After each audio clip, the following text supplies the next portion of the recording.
मनवुनिया शरण जावे सर्व भावी दिवासे तो हा उतरेल पार भव दुस्तर नदीचा बहु आहे करुणावंत अनंत हे नाम जा तो हा उतरेल पार भव दुस्तर नदीचा तुका म्हणे साक्षी आले तुका म्हणे साक्षी आले तरी केले प्रगट तो हा उतरेल पार भव दुस्तर नदीचा मंगलम भगवान विष्णु मंगलम गरुडध्वजा मंगलम पुंडलिकाय मंगलाय तनोहरे आकारण करुणावरुणालय अखिल गुणधाम भक्त काम कल्पतरू पंढरीश पांडुरंग परमात्म्याच्या दयेने त्याच्या कृपाशीर्वादाने मोठ्या आनंदाने उत्साहाने प्रत्येक वर्षी परिसरातील सर्व ग्रामस्थ मंडळी वारकरी मंडळी सर्व मिळून सर्व या ठिकाणी मुक्ताईच्या दरबारामध्ये आईच्या दरबारामध्ये येऊन त्या ठिकाणी सेवा करत असतात. किती वर्ष झाली आपल्या कार्यक्रमाला? किती वर्ष झाली बाबा? ग्रामस्थ मंडळी कुठे आहेत? अखंड चालू आहे आपला असा कार्यक्रम त्या ठिकाणी नामस्मरण कीर्तन सोहळा. आता बघितली किती वर्ष झालं? तुम्ही जिलाबी जास्त का वाटतंय? झोपू नका, आपण 12च्या आधी कीर्तन संपवणार आहे. आलं का लक्षात? किती वर्ष झाली आपल्या कार्यक्रमाला? महाराज अखंड चालू आहे. आता तुम्ही कीर्तन करा आणि घरीला असं नाही. प्रत्येक वर्षी आपण मोठ्या आनंदाने उत्साहाने तनमन धनाने सर्व ग्रामस्थ मंडळी आईवरती सेवा असणारे सर्व वारकरी मंडळी तनमन धनाने सेवा करत असतात. एकदा त्या ग्रामस्थ मंडळींसाठी एकदा टाळी वाजवा, सर्वांनी टाळी वाजवा. वर्षातून एकदा येणारा हा उत्सव, त्या उत्सवाच्या निमित्तानं सर्वजण एकत्रित येऊन हा कार्यक्रम करत असतात. त्या निमित्तानं या वर्षीची त्या ठिकाणी सेवा करण्याची संधी वारकरी संप्रदायाचं भूषण आमच्यावरती आमच्या वडिलांसमान असणारं प्रेम करणारे व्यक्तिमत्व आदरणीय दिवा महाराज असतील आणि महाकाळजी महाराज असतील. एकदा टाळी वाजवा त्यांच्यासाठी. दिवा महाराजांनी त्या ठिकाणी चाल म्हटलं आणि गोलक महाराजांची आठवण झाली. तुम्ही ऐकतात ना सर्वजण? असं असणारं गोड त्या ठिकाणी वैभव आपल्या परमार्थातलं निघून गेलं की उणीव कोणत्या न गोष्टीने भरून येणार. म्हणून गोड असं त्या ठिकाणी आदरणीय बाबांची साथ आहेत, आदरणीय संतोषजी महाराज आहेत. गोलक बाबा असे का बाबा? एक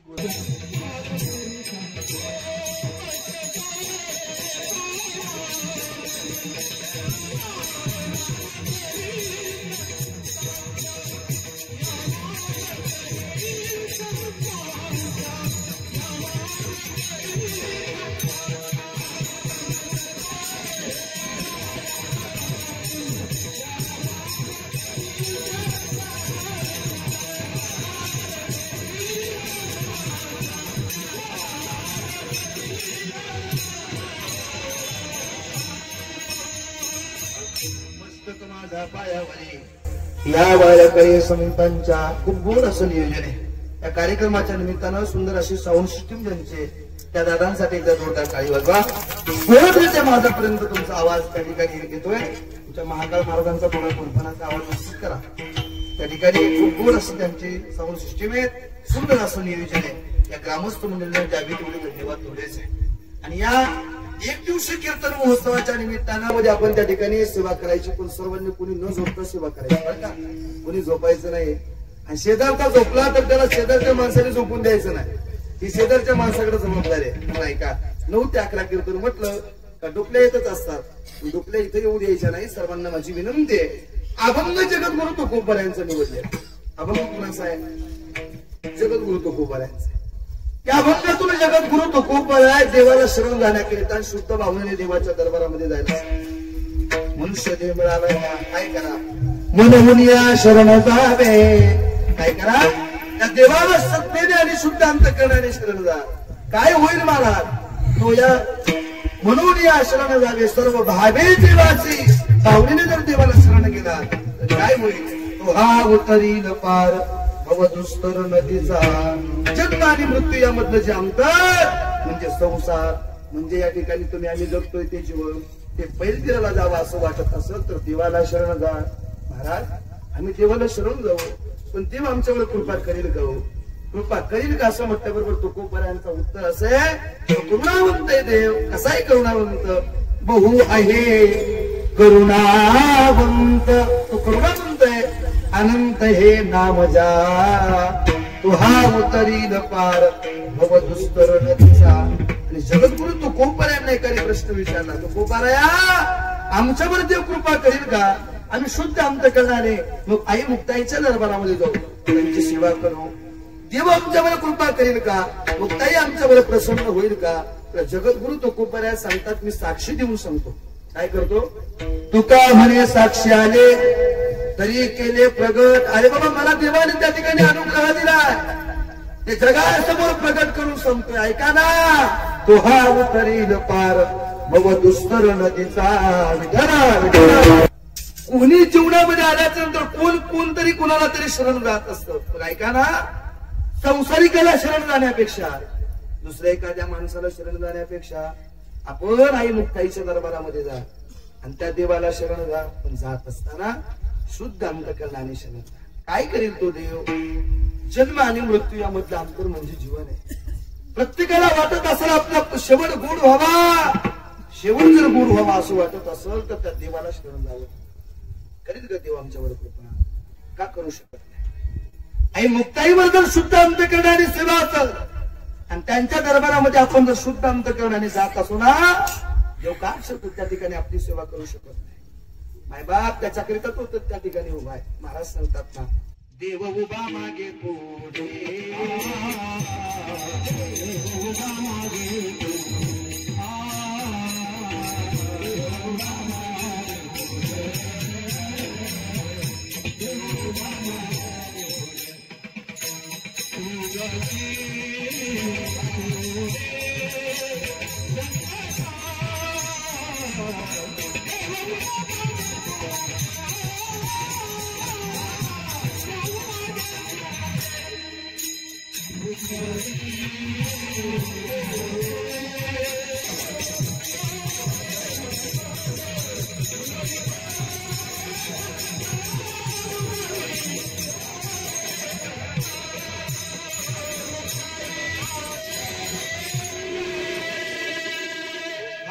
हात वरती आले पाहिजे सर्वांचे.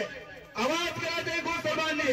मुक्ताई मागे की आई मुक्ताई तुमच्या आमच्या मागण पुढे उभं राहावं असं वाटत असेल, वाटलं तुम्हाला सर्वांना, तर तिचा नाम घोष जय घोष प्रत्येकाने केला पाहिजे. बाबा खूप गोड बाबांनी प्रमाण दिले. एकदा टाळी.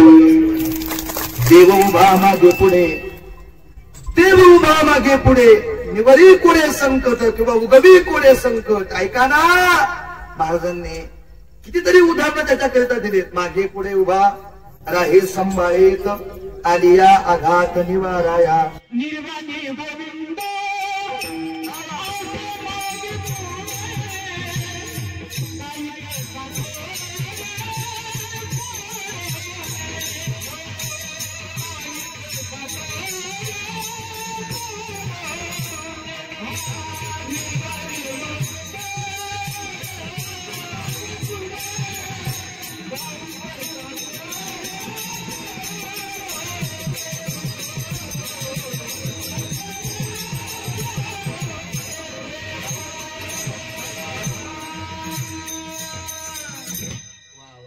गोड एकटे काळी बाजू सर्वांनी एकदा. महाराज असते म्हणजे आम्हाला वरती म्हणायची गरज नाही, आम्ही काही बोलायची गरज नाही. सुंदर असं त्या ठिकाणी आपल्या भागामध्ये अख्ख्या महाराष्ट्रभर त्यांचं नाव त्या ठिकाणी निघत आहे. महाराजांनी प्रमाण दिलं. निर्वाणी गोविंद असे मागे पुढे काहीच साकडे पडवणे ती जगाचा मालक. त्यांचं नाव, त्यांचा शुद्ध अंतकरणाने त्यांची सेवा केली तर ते तुमच्या आमच्या आई भवानी, आई मुक्ताई माता तुमच्या आमच्या मागे त्या ठिकाणी राहील. पण कसं? शुद्ध आणि सात्विक अंतकरणाने देवापर्यंत गेलं पाहिजे. पण जात असताना, देवापर्यंत जात असताना खूप काही अडचणी त्या ठिकाणी येतील. ऐका ना, देवाच्या मंदिरामध्ये जात असताना काही लोक सहज जर निघाली, एखादी माऊली कुठं निघाली, वर्षभर देवाकडे पाहिलं नाही ना, आज देवाच्या मंदिरामध्ये निघाली, अशी काही म्हणणारी लोक आहेत. म्हणून ऐका, देवाच्या मंदिरामध्ये जात असताना दुसऱ्याविषयी वाईट भावना ठेवण्यापेक्षा शुद्ध अंतकरणाने जा. मग शुद्ध अंतकरणाने गेला तर देव आपल्यावर कृपा करेल. का? जीवन जगत असताना, देवाच्या मंदिरामध्ये जात असताना अंतकरण शुद्ध असेल, तुका म्हणे चित्त करारे निर्माण, एवोनी गोपाळ आहे तेथे. किती अंतःकरण शुद्ध असलं पाहिजे. त्या वारकरी संप्रदायामध्ये एक संत होऊन गेले. तुम्ही ऐकत नसलं, वारकरी संप्रदायामध्ये एक शुद्ध आणि सात्विक अंतःकरणाचे संत होऊन गेले. नाभी समाजामध्ये त्यांचा जन्म, त्यांचं नाव सेना महाराज. तुम्ही ऐकत नसलं, वारकरी वैभव होता. अख्खं आयुष्य परमार्थाकरिता खर्च केलं, न चुकता पंढरपूरची वारी चालू होती.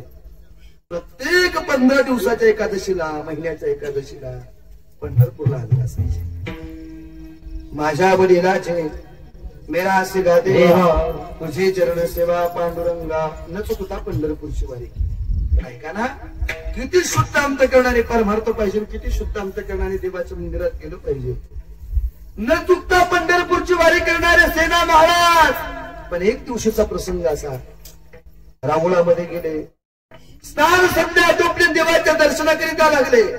देवाला पाहिलं, राजस सुकुमार मदनाचा पुतळा, राजस सुकुमार. आता असताना जगाचा मालक पाहिला, देवाच्या जवळ गेले, देवाच्या चरणावरती डोकं टेकवलं. सेना महाराजांनी माघारी तोंड फिरवलं. माघारी तोंड फिरवून मुखामध्ये देवाचं नामस्मरण कीर्तन चालू झालं. आणि ज्यावेळेला घरी निघाले, ऐकतात ना तुम्ही सर्वजण, ज्यावेळेला घरी निघाले आणि घरी निघाल्याबरोबर आता पंढरपूरला कोण कोण गेलेले, एकदा हात वरती करा बरं. कोण कोण गेलेले? वा वा वा, सगळेच गेलेले. असं कोणी म्हणायचंच नाही. पण माघारी येत असताना दर्शन झालं. आई माघारी येत असताना रस्त्याच्या कडेला कोण बसलेलं असतंय? गोंगड्या बांगड्या विकणारे. ऐकतात ना तुम्ही सर्वजण. तसं सेना महाराज माघारी निघाले आणि सेना महाराजांचा व्यवसाय होता मशाज करणे. दाढी डोकी अख्खा आयुष्यभर तो व्यवसाय करत होते. पण पूर्वीचा काळ असा होता, वस्तारे दगडावरती घासले जात होते बाबा. सेना महाराज माघारी निघाले आणि एक दगड त्या ठिकाणी वस्ताला घासताना दगड त्या ठिकाणी समोर पाहिला. सेना महाराज खाली वाकण्याकरिता निपस. त्याला विचारू लागले, बाबा हा दगड आम्हाला मिळेल का? पैसे दिले. तो दगड घेतला ना आपल्या पडशीमध्ये ठेवला ना आपल्या घरापर्यंत आले. किती शुद्ध अंतःकरण पाहिजे आहे का? पडशीमध्ये दगड ठेवला, या ठिकाणी आपल्या घरापर्यंत आले आणि त्याच्यावरती 15 दिवसाचं काम केलं. त्या दगडावरती आपला उदरनिर्वाह, आपल्या वस्ताला घासून 15-20 दिवस निघून गेले. परत महिन्याच्या वारीकरिता सेना महाराज पंढरपूरला निघाले. दरबदल करत करत करत करत वारकऱ्यांसोबत पंढरपूर पर्यंत जाऊन पोहोचले. वारकऱ्यांच्या मंदिरामध्ये पंढरपूरमध्ये पोहोचल्याबरोबर स्नान करत असताना नामदेव महाराजांनी विचारावं, अहो सेना महाराज, मागच्या वारीला तुम्ही दिसले नाही. मागच्या वारीला दिसले नाही असं म्हटल्याबरोबर सेना महाराजांनी पाहिलं. सेना महाराज नामदेव महाराजांकडे पाहून म्हणतात, नामदेव महाराज असं कसं होईल? वारवडीपासून न चुकता पंढरपूरची वारी केली आणि तुम्ही म्हणता मागच्या वारीला पंढरपूरला दिसले नाही, असं कसं शक्य आहे? असं म्हटल्याबरोबर नामदेव महाराजांनी म्हणावं, सेना महाराज काय खोटं बोलताय हो? मागच्या वारीला तुम्ही आले नव्हते. हेच भांडण देवापर्यंत गेलं. देवापर्यंत गेलं. देवापर्यंत गेलेलं भांडण जगाच्या मालकाने सेना महाराजांना म्हणावं, सेना महाराज, नामदेव महाराज म्हणतात ते खरं आहे. काय खरंय? सेना महाराजांचे लालमुंद डोळे झाले. देवाशी संवाद करताना सेना महाराजांचा शब्द आहे, देवा वाडवडिलांपासून न चुकता पंढरपूरची वारी केली, न चुकता तुमच्या दर्शनाकरिता येतोय आणि तुम्ही म्हणता मागच्या वारीला दिसते नाही, असं कसं शक्य आहे देवा?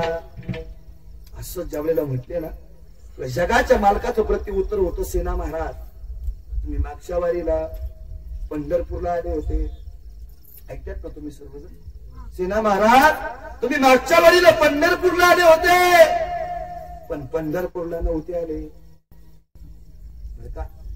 तुम्ही पंढरपूरला आले होते पण पंढरपूरला नव्हते आले बाबा. मग तुम्ही दगड नेण्याकरिता पंढरपूरला आले होते. जी ऐकणारी बारीक असतील त्यांच्या लवकर लक्षात येईल, काहींच्या लक्षात येईल झोपताना लक्षात येईल, काहींचं उद्या सकाळी लक्षात येईल, पण त्यांचं येईल त्यांनी लक्षामध्ये ठेवा. ऐका, जगाचा मालक म्हणत होता, सेना महाराज तुम्ही पंढरपूरला आले होते पण पंढरपूरला आले नव्हते. मग दगड नेण्याकरिता आले होते.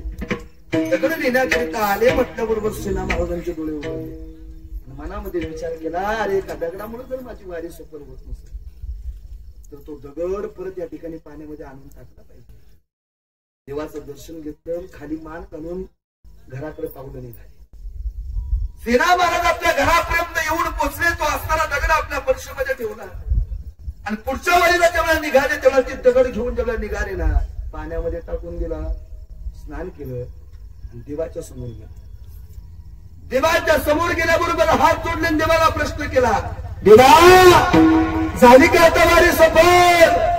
जगाचा मालक म्हणत होता सेना महाराज मागची तर झालीच नाही, मग ही सुद्धा झाली नाही का?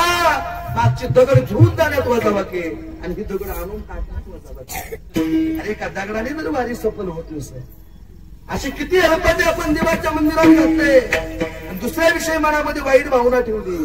कधी देव आपल्यावर कृपा केली बाबा? त्यासाठी शुद्ध अंतःकरण आणि मुक्ताईच्या त्यासाठी शुद्ध अंतःकरण पाहिजे बाबा. शुद्ध जग आणि जीवन जगत असताना लोक बोलणारी भरपूर आहेत, पण ज्या लोकांना लोक त्या ठिकाणी बोलत असतात, आज हे एवढं मोठं कार्य या ठिकाणी उभं आहे. सर्व मळ्यातील ग्रामस्थ मंडळी एकत्रित येऊन एवढं भव्य दिव्य स्वरूपामध्ये मंदिर बांधले. बोलत असताना या कार्यकर्ते मंडळींना काही जण म्हटले असतील, कशाला एवढं मोठं मंदिर पाहिजे? काही लोक अशी आहेत, बाबा या मंदिरांकरता कशाला खर्च करता? तुम्ही बाकीच्या या ठिकाणी गावात सुधारणा करा ना. गावात भरपूर सुधारणा होती, पण आपली मंदिर जेव्हा टिकतील तेव्हा आपली संस्कृती आणि ती जोपासली. प्रत्येकाने मंदिरापर्यंत आलं पाहिजे, येत असलं शुद्ध अंतःकरणाने आलं पाहिजे. कष्ट तर प्रत्येकाला शुद्ध जात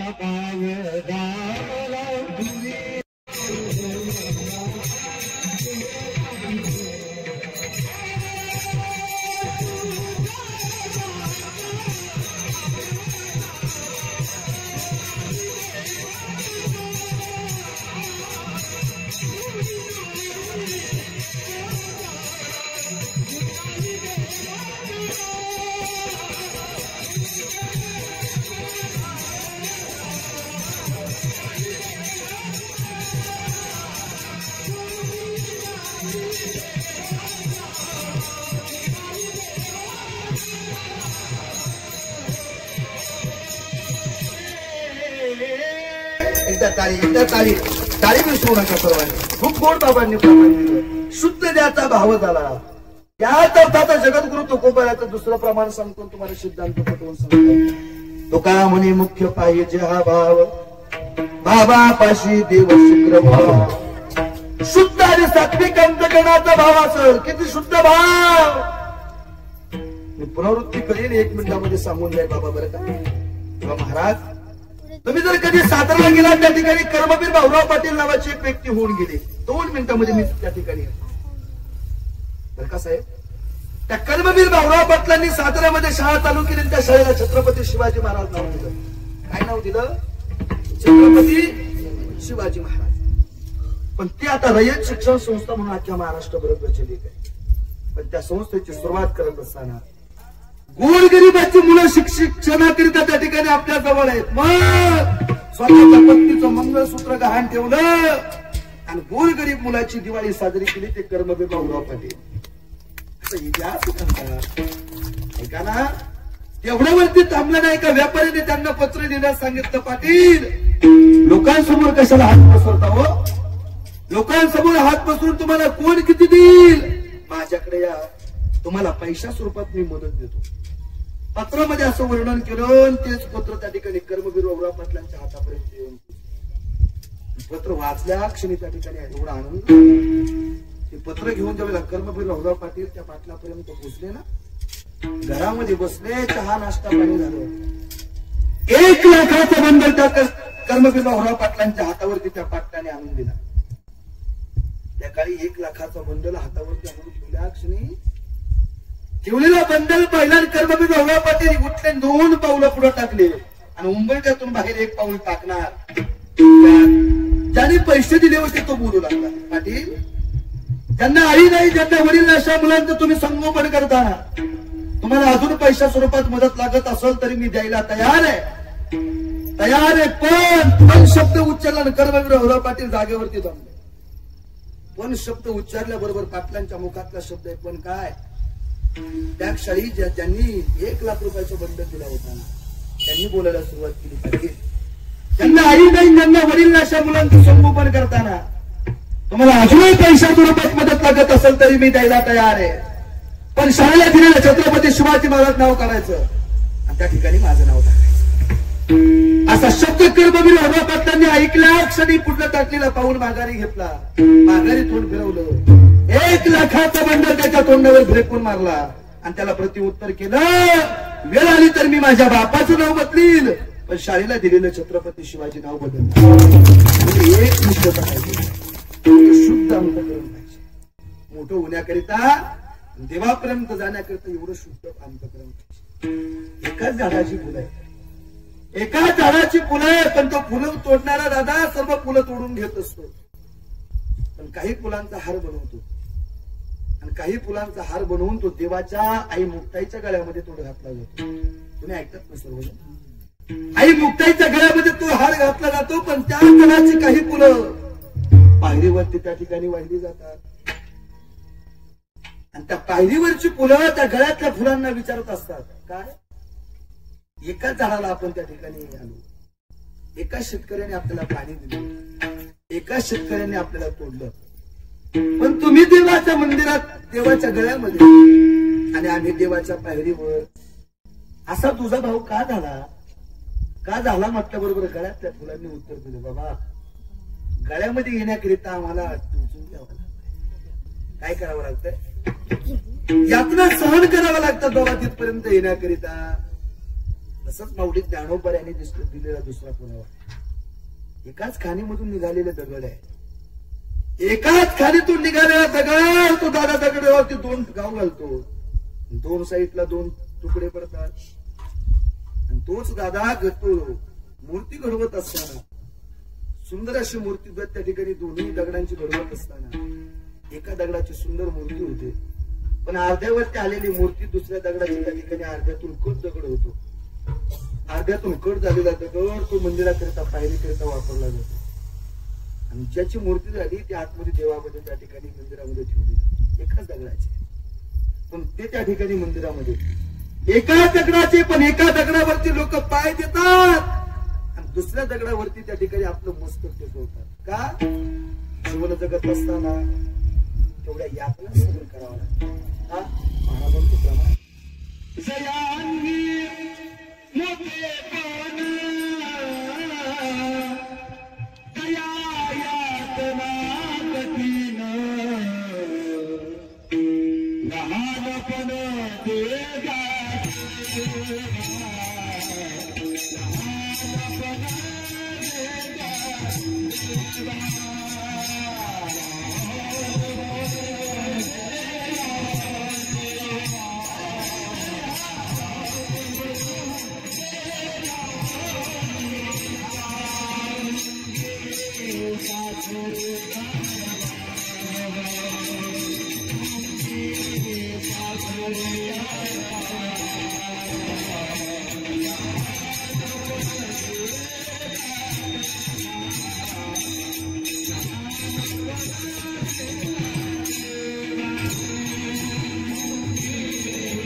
माणूस म्हणून जन्माला आलोय.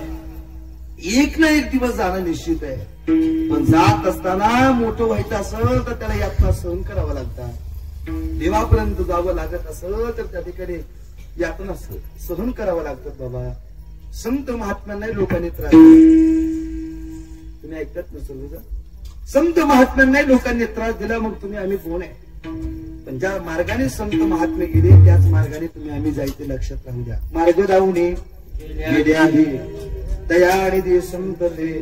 पण त्या मार्गाने जात असताना शुद्ध आणि सात्विक अंत करण्याने जायचंय. काय सांगितले महाराजांनी. म्हणून या शरण जावे आणि सर्व भावे देवासे.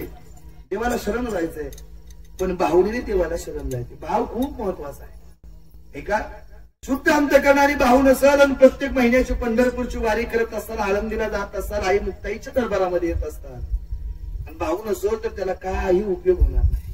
त्यासाठी शुद्ध आणि सात्विक अंतकरणाचा भाव पाहिजे. किती भाव पाहिजे. श्रीकृष्ण भगवान परमात्मा वाचलं आणि त्यांचा इतिहास पाहिल्याच्या नंतर कळून सकाळची होती. सुभद्रे मातेच्या इथे त्या ठिकाणी कृष्ण भगवान परमात्मा निघाले. ऐकत ना तुम्ही सर्वजण. तुम्हाला फक्त भाव या शब्दाची व्याख्या सांगतो. त्या ठिकाणी आपण पुढच्या चरणामध्ये त्या ठिकाणी प्रवेश करतोय. किती शुद्ध अंतकरणाचा भाव पाहिजे. फक्त भाव लक्षामध्ये राहू द्या. सकाळची वेळ. सुभद्रेच्या घरासमोर गेले. सुभद्रेला आवाज दिला. ताई अगं मला खूप भूक लागली का. भावा बहिणीचं किती प्रेम आहे का.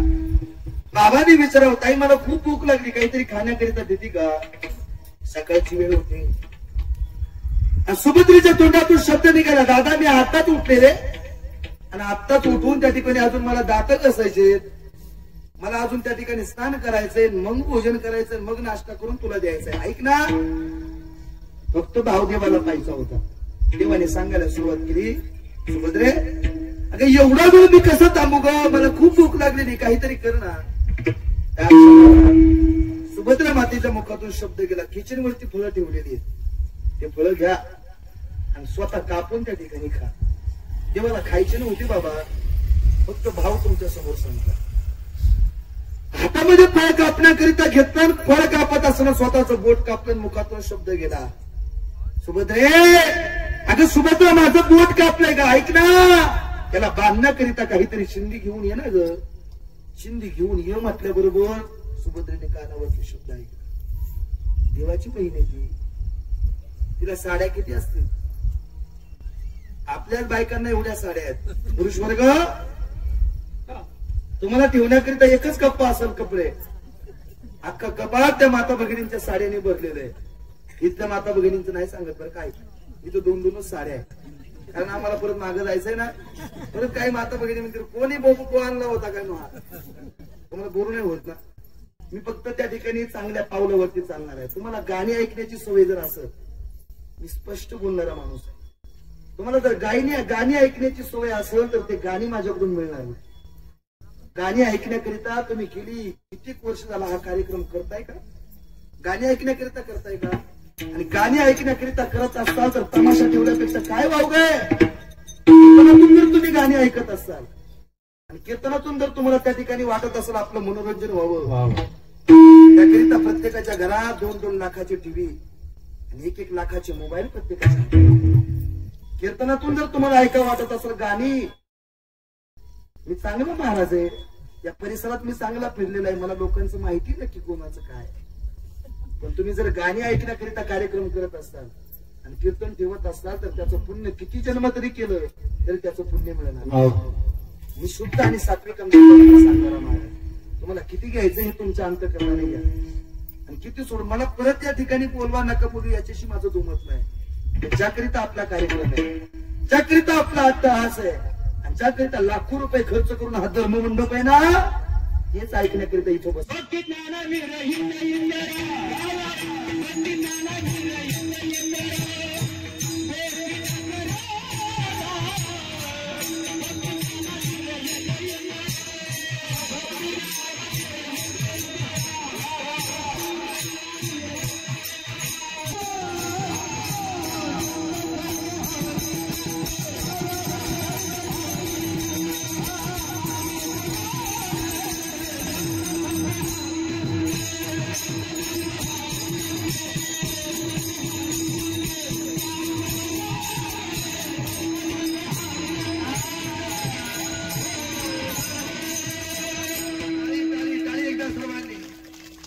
व्यासपीठावर महाराजांनी खूप गोड बाबांनी प्रमाण दिलं असं.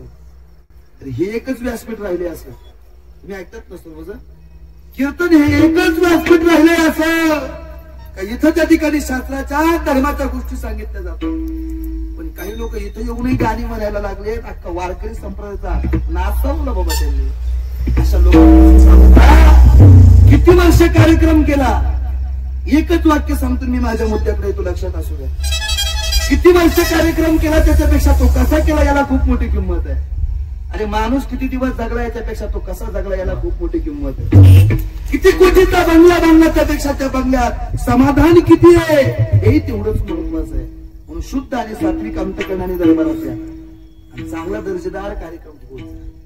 किती भाव पाहिजे ऐका ना. सुभद्रेच्या मातेच्या घरासमोर गेलं बोट कापलं जगाच्या मालकाचं आणि भावाचं बोट कापल्याबरोबर बहीण चिंदी शोधण्याकरिता निघाली. आता देवाची बहीण आहे तिला साड्या कमी आहेत का. साड्या भरपूर आहेत पण चिंदी मिळाली नाही बरं का. महाकाळजी महाराज तळ मजला शोधू लागली. वरचा मजला शोधला. हे कपाट शोधलं ते कपाट शोधलं. देवा बाबा चिंदी सापडा ना. देवाला फक्त भाऊ सांगायचा होता. निघाला ना देव जगाचा मालक तिथून निघाला. पण द्रौपदी मातेच्या घरी निघाला. तुम्हाला भाव समजा. द्रौपदी माता अंगणामध्ये तुळशीला त्या ठिकाणी उभारत होते. सगळून आपला भाऊ येताना पाहिला आणि भाऊ येताना पाहिल्याबरोबर त्या ठिकाणी नजर तिकडं पुढे गेली. ओवाळण्याकरिता आरतीचं ताट हातामध्ये होतं. भावाकडे नजर गेली आणि भावाच्या नजर जात असताना भावाच्या बोटाचं रक्त गळताना पाहिलं. कोणी पाहिलं. द्रौपदी मध्ये. तुम्ही बोललं म्हणजे बरं होईल मला. तुम्हाला कळलं म्हणजे ओवाळण्याकरिता हस्ते त्या ठिकाणी पुढे ताट घेऊन आली होती. पण भावाच्या बोटाचं रक्त गळताना पाहिलं. कोणी. द्रौपदी मातेने. आणि द्रौपदी मातेने रक्त गळताना पाहिल्याबरोबर हातातलं ताट जमिनीवरती पडलं आणि भावाकडे पळत निघाली. तुम्हाला भाव सांगतो. भावाकडे पळत निघाली. भावाकडे पळत निघाल्याबरोबर भावाचं बोट हातामध्ये धरलं जगाच्या मालकाचं. दादा काय झालं रे बोटाला. भावाच्या तोंडातून शब्द निघण्याच्या आधी बहिणीचा शब्द होता. दादा काय झालं बोटाला.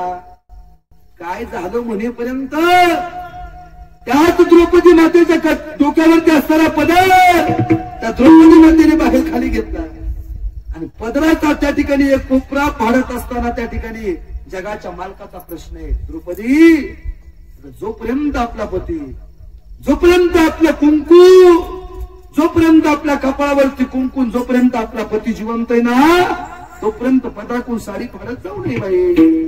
असं म्हटल्याबरोबर द्रौपदी मातेचं उत्तर आहे. दादा अरे माझ्या कपाळावरती कुंकू आणि माझा पती किती दिवस जिवंत ठेवायचा हे तुझ्या हातात आहे. आणि साडी फाडली. चिंदी बांधली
मंडळी झोपले का काय? हात वरती करा. आई मुक्ताई मातेची. बाबांसाठी एकदा टाळी वाजवा. शरण जायला सांगतात महाराज. म्हणून या शरण जावे सर्व भावे देवासे. शुद्ध आणि सात्विक अंतकरणाने देवाला शरण जा. देव काय करील बाबा? देव जन्म आणि मृत्यू यामध्ये अंतर म्हणजे जीवन. ते बैल तीराला तुम्हाला मला जाता येईल, पण काय करावं लागलं? शुद्ध आणि सात्विक अंतकरणाने देवाची सेवा करा. महाराज देवाची सेवा करण्याकरिता सांगितलं तुम्ही. अर्धा तास झालं फक्त देवाची सेवा कराया. पण कोणत्या देवाची सेवा करा हे तुम्ही आम्ही सांगा ना एकदा. ऐका, प्रत्येक जण इथं धर्ममंडपात बसला. कुणाला वाटतं दुःख मिळावं? वाटतंय का कुणाला? कोणाला वाटत असेल दुःख मिळावं तर इथे येऊन कशाकरिता बसला असतं? प्रत्येकाला वाटतं मला सुख मिळावं. प्रत्येकाच्या अपेक्षा सुखाच्या त्या ठिकाणी दिशेने चालू आहे. सर्व सुखाची आशा जन्म घेणं क्षण एक मुक्ती नाही केला. माया विष्णूला जीव माया माझी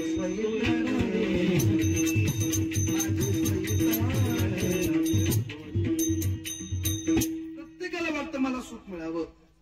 सुख मिळावं असं वाटत असेल तर कोणत्या देवाची सेवा करण्याकरिता महाराज सांगतात? ऐका ना. आपला तो एक देव करून घ्यावा. तिने विना जीवा सुख नो. आई मुक्ताईच्या दरबारामध्ये जा आणि आई मुक्ताईची सेवा करा. आपला आराध्य दैवत आहे ना, त्या माऊलीची जरी सेवा केली तर त्या ठिकाणी ती या ठिकाणी आपल्यासाठी करुणी प्रेम घाली हृदया. आईच्या दरबारामध्ये जा. त्या आईला म्हणा देत आई तुझ्याकडे साकडं घेऊन आलोय. आई आता दार उघड ना. दार उघड म्हटल्याबरोबर ती दार उघडून तिथं बसली रे. पण त्याच्या आधी काय करा? शुद्ध अंतकरणाने जा. दार उघडलेली तिनं, फक्त आपण तेवढ्या अंतकरणाने म्हणा. मग त्यावेळेला ती आई म्हणून दार उघड.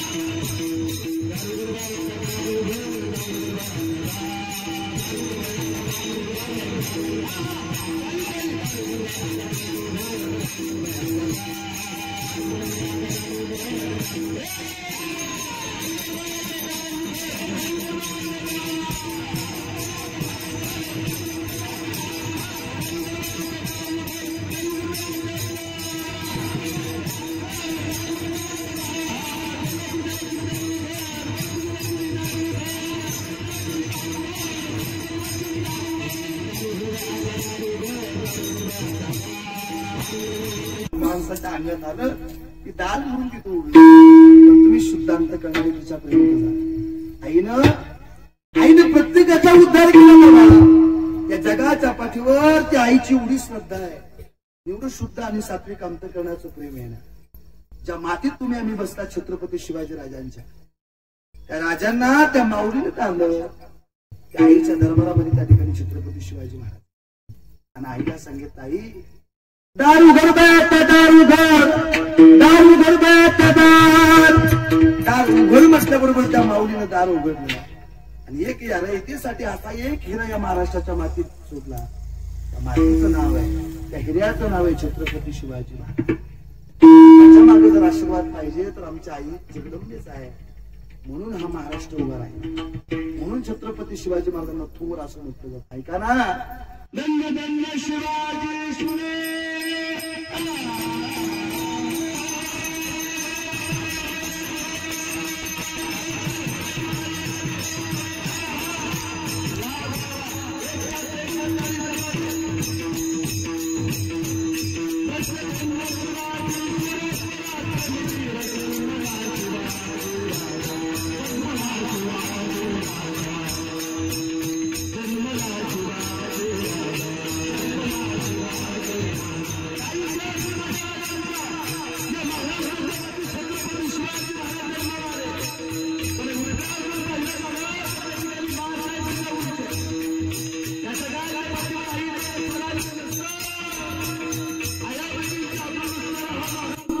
आया ब्राह्मण हा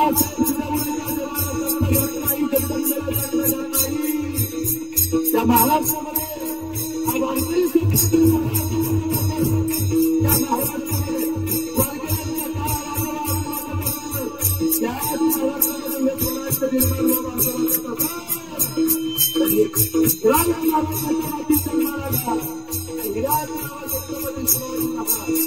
काय छत्रपती शिवाजी महाराजांनी राजेंद्र जन्माला आले असते काशी एक शिवाजी सारखी सुंदर बोललो राजे तुम्ही जन्माला आले असते काय असतं बादशाह असतं आमच्या मुलीबाई बादशाह असतं आमच्या मुलीबाई रस्ते राहिले सकाळी राजे तुम्ही त्या जन्माला आले असते लक्ष दिसते अंगणी पुढे लक्ष दिसते अंगणी पुढे सत्य राहिले मंदिरावर टिकलं म्हणून त्या राजांना म्हणून त्यांना थोडं त्यांच्या शिवाजी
श्रद्धेने आणि शुद्धांत करण्याने गेलो काय होईल त्याचं उत्तर मला जाणून घ्यायचं दुसरं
ऐका जन्म आणि मृत्यू यामधलं अंतर म्हणजे जीवन आहे 10 मिनिटं आपल्यासाठी शिल्लक आहे लक्षातच त्या पवन देखील पार होत असताना महाराज सांगतात जन्म आणि मृत्यू यामधलं अंतर जीवन आहे त्या जीवनाची व्याख्या तुमची आणि माझी एकच आहे जीवन म्हणजे नेमकं तरी काय जीवन म्हणजे पद्यपानाचा खेळ आहे बाबा पद्यपानं खेळत असताना कुणाला कोणती पानं मिळतील हे खेळणाऱ्यांना माहित नसतात माहित असतात पत्ते पानं खेळत असताना कुणाला कोणती पानं मिळतील हे खेळणाऱ्याला माहित नसतात, पण मिळालेल्या पानांवरती डाव जिंकायचा का नाही हा खेळणाऱ्याच्याच हातात असतो.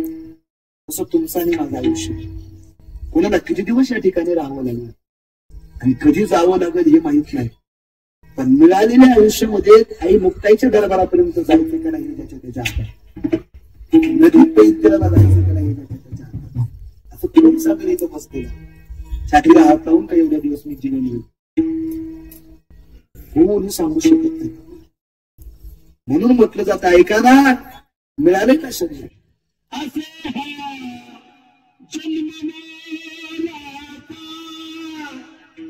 नको तू घालवाला असे हा जन्म मोलाचा नको तू घालवाला नको तू घालवाला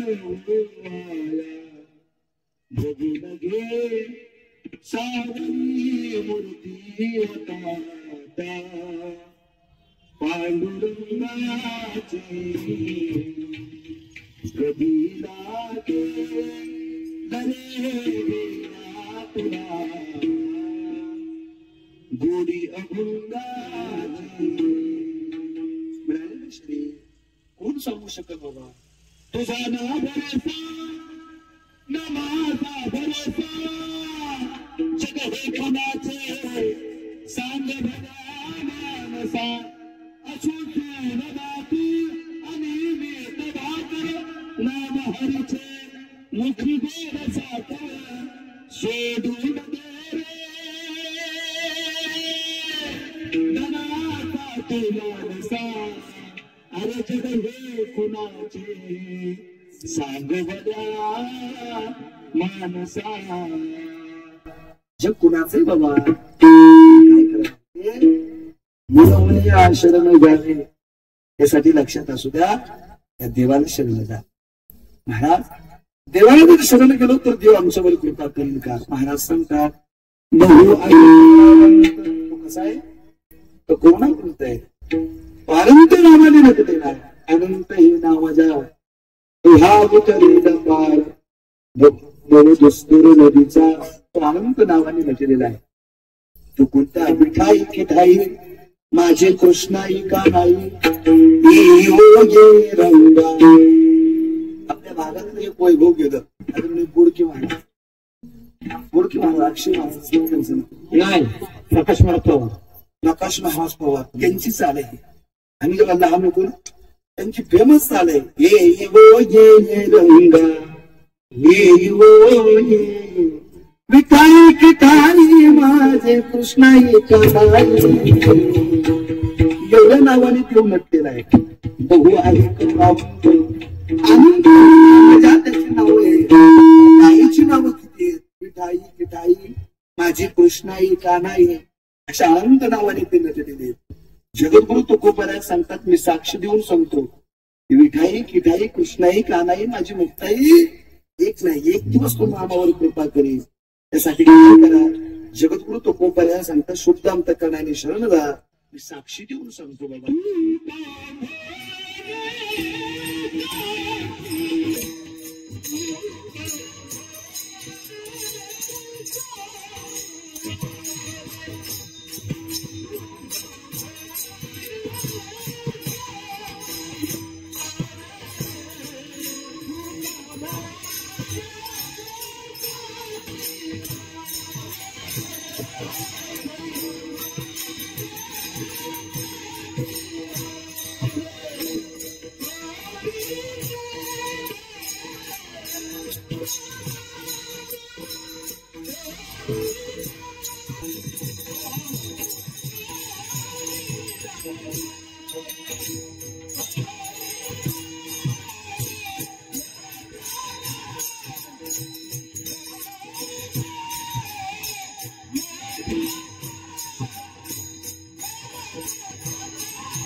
या ठिकाणी सुंदर असं चाल लावली होती आणि या शिवाच्या चरणामध्ये महाराज सांगतात तो का म्हणजे साक्षी आले तरी केले प्रगट तो हा दुस्तर नदीचा बैल त्याला नदावा असं वाटत असेल तर तुकोबाराय सांगतात मी साक्षी आहे तर तुम्ही एक करा काय करा त्या देवाला शुद्ध आणि सात्विक अंतकरणाने शरणदा उद्या शरणदा वे महाराज काही लोक होती विचारणारी तेव्हा महाराज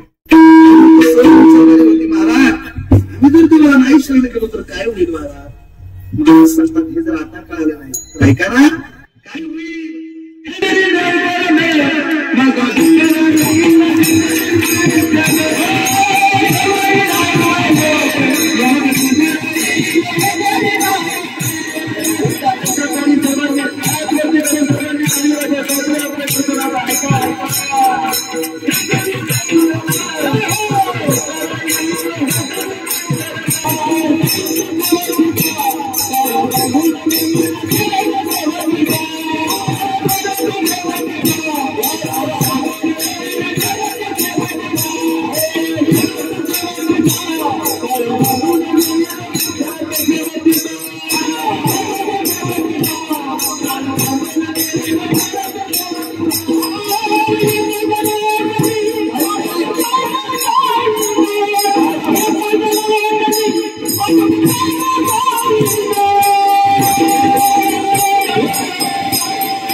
Hare